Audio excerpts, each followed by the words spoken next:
The Hill-Finkley Detention Center has been unable to keep pace with the stream of inmates flooding its facilities. Yeah, they are overcrowded. And while there is a need for a long-term fix, Berkeley County is relying on a short-term solution. News 2 Sophia Arizosa live in Moncks Corner outside the Hill-Finkley Detention Center. Sophia. Hey, Brendan, this facility has room for 291 inmates. That's decided by the state, who takes into consideration things like square footage and accessibility to bathrooms. But on any given day, there are over 400 inmates being held at the Hill-Finkley Detention Center. Right now, Berkeley County is paying Charleston County to house 40 inmates of their overflow population. But that's costing taxpayers $55 a day per inmate. Officials tonight telling us the solution is short-term and is becoming impractical. They attribute the rising number of inmates to recent growth in the area, as well as a crackdown on crime. They say it's getting hard to run the prison. Whether it's talking about delivery of hot food, whether it's delivering medication, whether it's doing laundry, whether it's getting them out of their cells for their recreation time, every single thing that we do in a jail environment is made more difficult when there's more people crammed into a smaller space.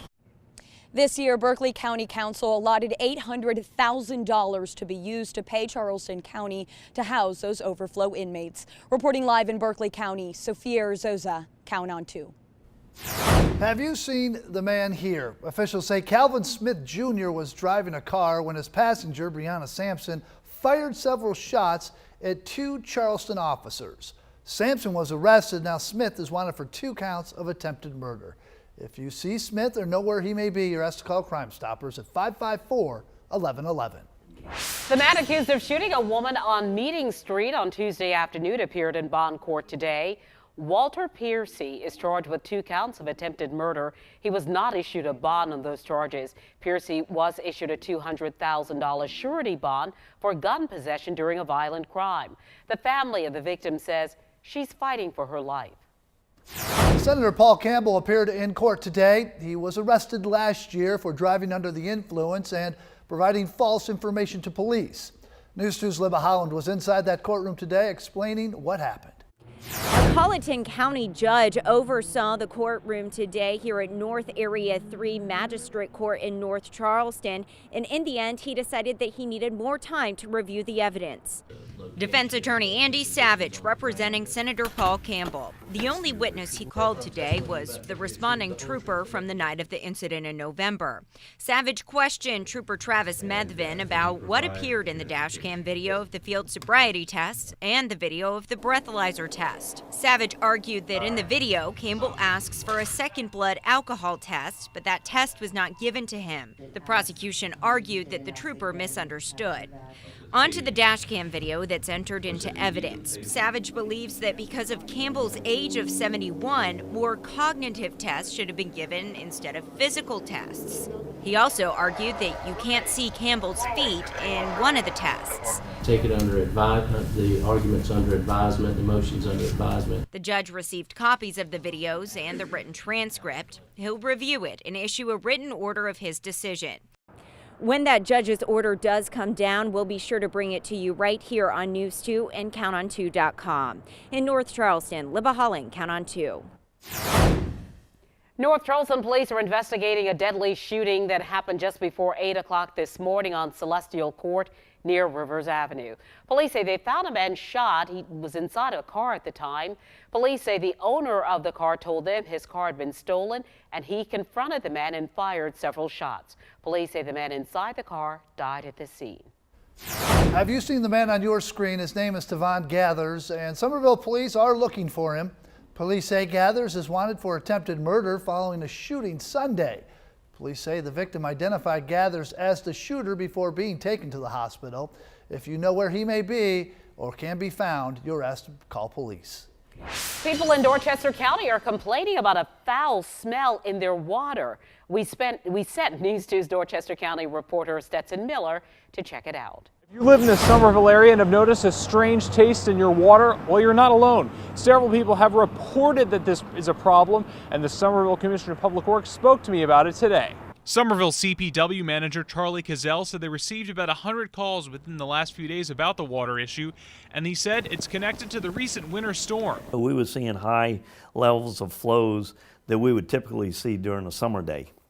So with the increase in flow and also a minor glitch in their chemical feed system, we started getting some taste and odor that people started detecting probably about 2 days ago. The issue happened at the Lake Moultrie Water Agency water treatment plant operated by Santee Cooper, which is where all of the water comes from for Somerville CPW. Charlie says the water is safe and never was dangerous. We started testing the water immediately to make sure that there was not a safety issue.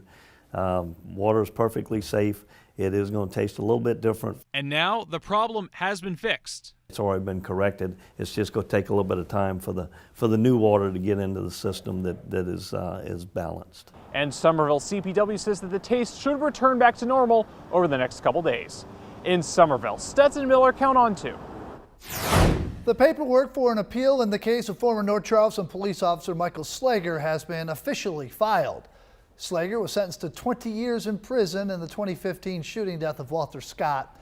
In December, Slager's attorneys requested the U.S. District Court's clerk file a notice of appeal.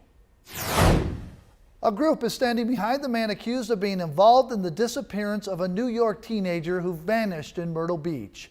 News 2's Deanne Roberts spoke with those rallying behind Timothy Taylor. Timothy Deshaun Taylor was accused of being involved in the disappearance of Brittany Drexel back in 2016. According to FBI agents, a prison informant released a statement saying he did it. Today, the founder of the group True Healing Under God says all accusations are false and impossible because Taylor only has one arm. The group is rallying to express the injustices they feel have been thrown Taylor's way. No justice, no peace.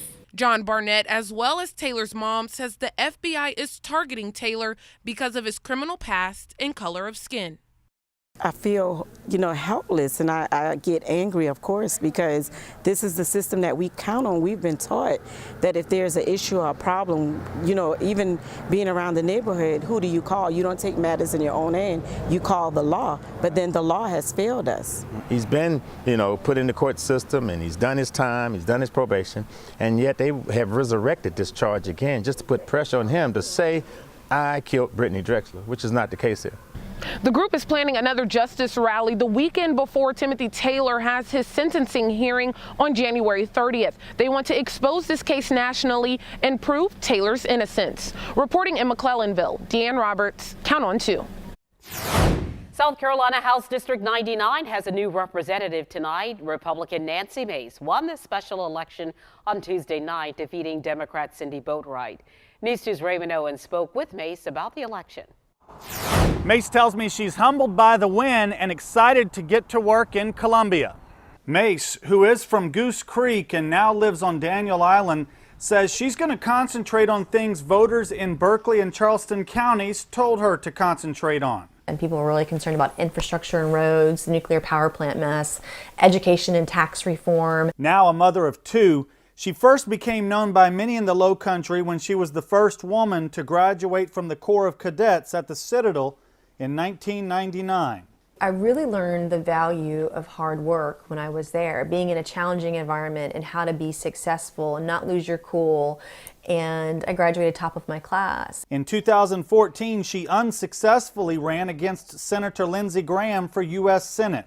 She says she's learned from that experience as well. Even though I wasn't successful then, it really, I think, helped prepare me for this because I learned a lot about, again, how to campaign and all the work that goes into it. More recently, she learned about reaching out to lots of voters as a coalitions director and field director for President Trump during the South Carolina primary. And I worked really hard in that, and I went on to work in 6 other states, 6 other primaries. Mace sells commercial real estate with Keller Williams in Mount Pleasant, and she says she plans to use a basic system to get things done at the State House. It's very simple formula. If you work hard, you show up on time, you can do anything you want to do as long as you set your mind to it. Mace will be officially sworn in as a state representative on Tuesday. On Daniel Island, I'm Raymond Owens. Count on 2. Across South Carolina, Governor Henry McMaster has postponed his first State of the State address. Now, he was scheduled to deliver that speech tonight, but the event, of course, delayed because of the weather in the upstate and Midlands. Just too many concerns about dangerous road conditions. Governor McMaster rescheduled the speech for next week, Wednesday, January 24th, expected to lay out his vision for the future of South Carolina.